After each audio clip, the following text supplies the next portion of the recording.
पुन्हा एकदा स्वागत तुमचा आवाज महाराष्ट्राचा मध्ये आपण चर्चा करतोय अणु ऊर्जेच्या विषयीची आणि खास करून जैतापूर या प्रकल्पाची जी काही येणाऱ्या काळातली जी काही वाटचाल असणार आहे त्या संदर्भात सुद्धा आपण मतं जाणून घेतोय।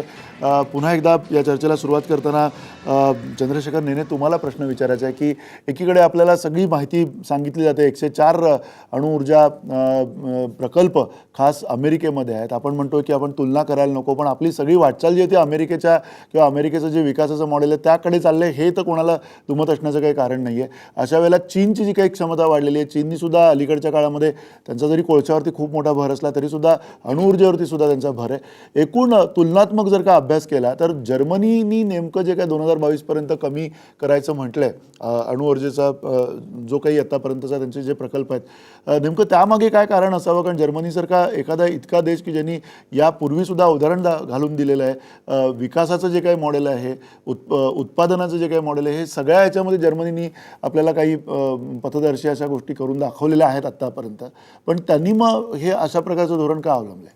असं बघा की जर्मनीसारखे देश किंवा कुठलेही पुढारलेले देश एक आपण तुलना जर केली तर भरल्या पोटी लोकांना उपास करायला सांगणं किंवा मी आज 2 घास कमी खातो सांगणं आणि अत्यंत भुकेल्या एखाद्या माणसाला हे उपदेश करणं अशासारखा हा प्रकार होतो। जर्मनीमध्ये मुळामध्ये ऊर्जेची उपलब्धता भरपूर आहे, त्यांच्याकडे माणसं कमी आहेत आपल्या तुलनेमध्ये, त्यामुळे त्यांना हे सगळं परवडू शकणार आहे। आत्ताच मगाशी पाटील मेसेज म्हणल्या की भारतामध्ये 30 लाख लोकांपर्यंत वीज अजून पोचली नाही आहे।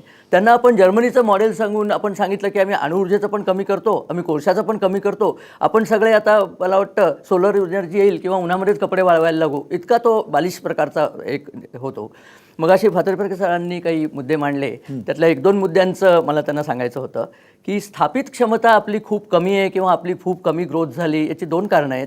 एक म्हणजे भारताचा आण्विक कार्यक्रम सगळ्या जगाला माहिती होतं की हा मुळात ऊर्जेचा कार्यक्रमच नव्हता, अणुशस्त्र तयार करण्याचा हा कार्यक्रम होता, फक्त जगापुढे हे सगळं आणायचं नव्हतं म्हणून आपण त्याला ऊर्जेचं गोंडस्वरूप दिलं होतं। तेही बरोबर आहे, कारण अणुशस्त्र आपल्याकडे हवी हे पहिलेपासून होतं, पंडित नेहरूंना ती नको होती पण इंदिरा गांधींना नक्कीच हवी होती, त्यामुळे 74 मध्ये स्फोट झाला, त्यामुळे स्थापित क्षमता तेव्हा कमी होती।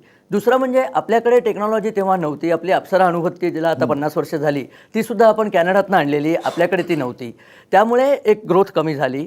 तिसरी एक गोष्ट आपल्या लक्षात येत नाही की या अणुऊर्जेपासनं इतर जे साईड बेनिफिट्स आपल्याला मिळाले, आता अणुऊर्जेपासनं विकिरण होतं आणि विकिरणामुळे किरणोत्सर्जामुळे विशेष आजार तयार होतात म्हणतात।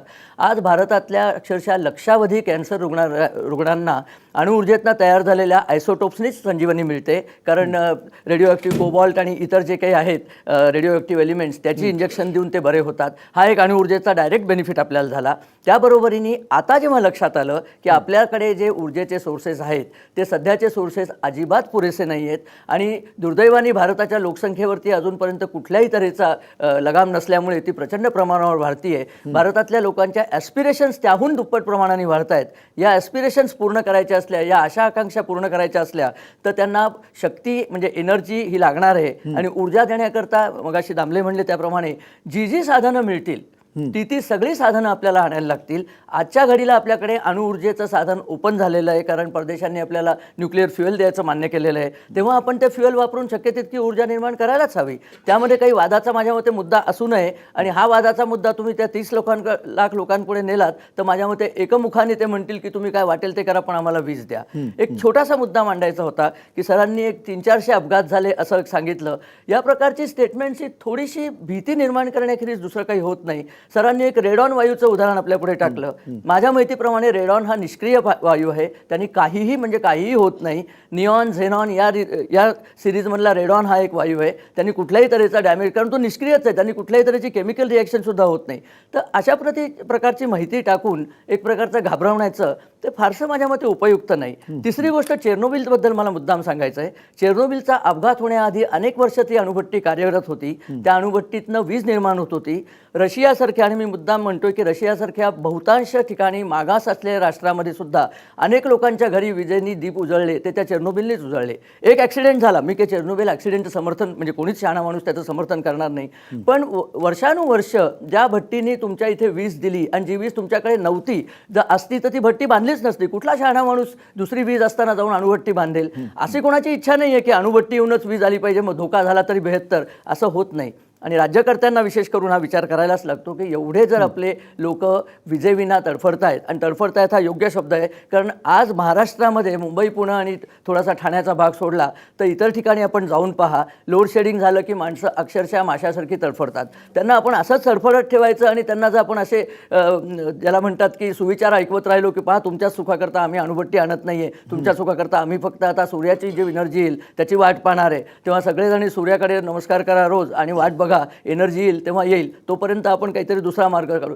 दुसरा मार्ग असता तर तो काढलाच असता. ठीक आपले आहे. शास्त्रज्ञ काय गप्प बसलेले नाही दुसरा मार्ग काढण्याकरता. पुन्हा राजेंद्र फातर्पेकर, तुम्हाला हा प्रश्न विचारायचा आहे की पूर्णपणे अणुऊर्जा नकोच ही भूमिका तुमची जी आहे, ह्या भूमिकेनं तुम्हाला असं वाटत नाही की जो काही येणाऱ्या काळामधला, आत्ता जरी आपल्याकडे 4% जवळजवळ अणुऊर्जेचं प्रमाण असलं तरी येणाऱ्या काळामधली जी काही तूट भरून काढण्याचा जो कार्यक्रम आहे, जवळजवळ या सगळ्या आत्ताच्या ज्या अगदी जैतापूरचं सुद्धा उदाहरण घेतलं तर त्याच्यामध्ये सुद्धा जवळजवळ 8,000 8,500 मेगावॅट मला वाटतं ती सगळी असणार आहे.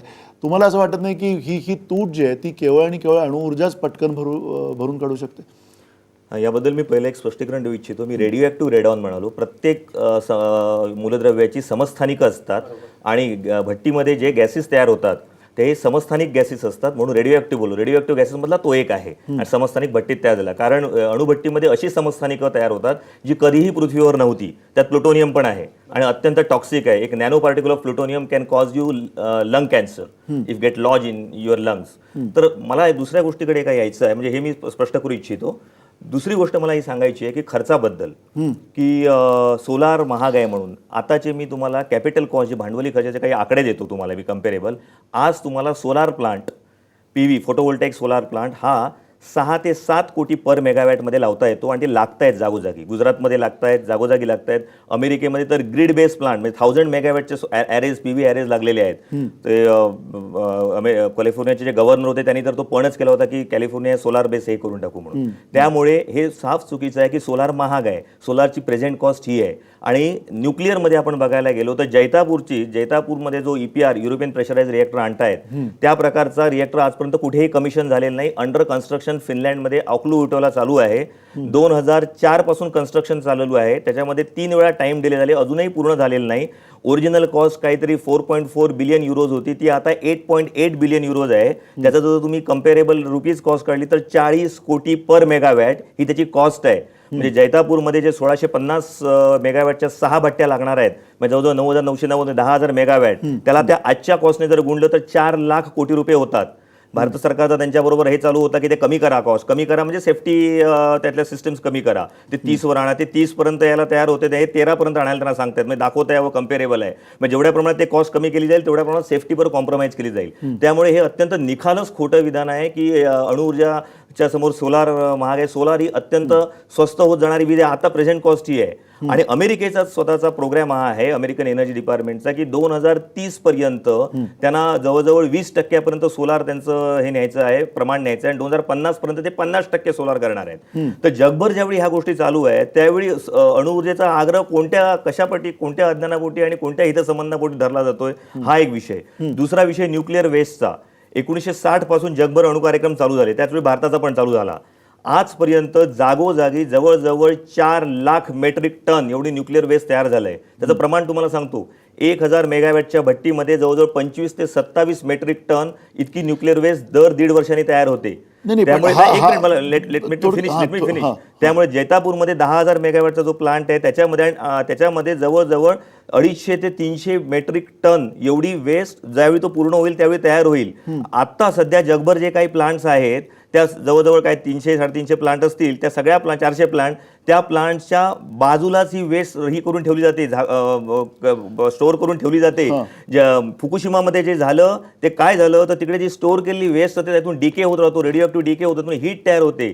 तर ती त्यावेळी कुलिंग करत राहावं लागतं. प्लांट बंद झाला तर याचं कुलिंग करत राहावं लागतं. तिथे पाणी भरल्यामुळे ते कुलिंग बंद पडलं आणि तिथे पहिले स्फोट झाले वेस्ट स्टोरेज ठिकाणी, आणि नंतर ते भट्टीमध्ये मेल्टडाऊन वगैरे पुढचे प्रकार चालू झाले. त्यामुळे ही गोष्ट लक्षात घ्या. गेल्या 60 वर्ष त्याच्यावर उपाय सापडलेला नाही. प्रमाण एका बाजूने कमी होत चाललेला आहे आणि उपाय कोण शोधतायत ते कुठे शोधतायत. रिपॉझिटरी नावाचा एक प्रकार अमेरिकेने 1980 साली प्रोग्राम चालू केला, त्याच्यावरती 50,000 करोड डॉलरचा खर्च केला आणि 2 वर्षापूर्वी ओबामाने डिक्लेअर केलं की अशी रिपॉझिटरी नेवाडामध्ये रिपॉझिटरी करणार होते. आत प्रचंड अशा खोल गुहा केव्स तयार करून त्याच्यामध्ये ठेवण्याचा विचार होता, पण ती जागा भूकंप प्रवण आहे, त्याच्यामध्ये लिकेज होणार म्हणून तो प्रोग्राम ऑफिशियली कॅन्सल करण्यात आला. तर हे सगळं जगभर ज्ञान असताना त्याचा आग्रह का धरला जातोय, कोणत्या याच्या पोटी, आणि विशेषतः त्याच्यासाठी अशी ढोबळ विधानं का केली जात आहेत? नाही ढोबळ विधानं आहेत किंवा नाही हेच आपल्याला तपासायचं.